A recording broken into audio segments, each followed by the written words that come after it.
Yung mga mayayaman nga nagbabudget. How much more na tayo pa na walang pera.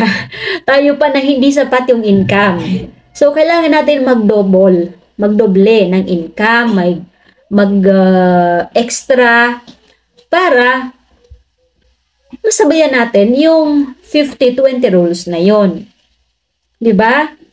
Dahil pagdating sa expenses, walang mayaman, walang pulubi. Dahil lahat tayo ay meron sariling kanya-kanyang expenses.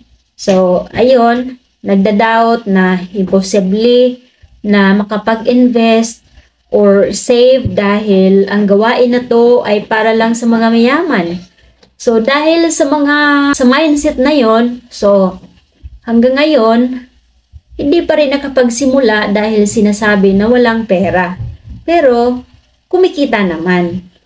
Problema lang dito ay hindi ginamit yung formula na 50-30-20 rules na dapat yung 20% ay napupunta sa investment mo. 'Di ba?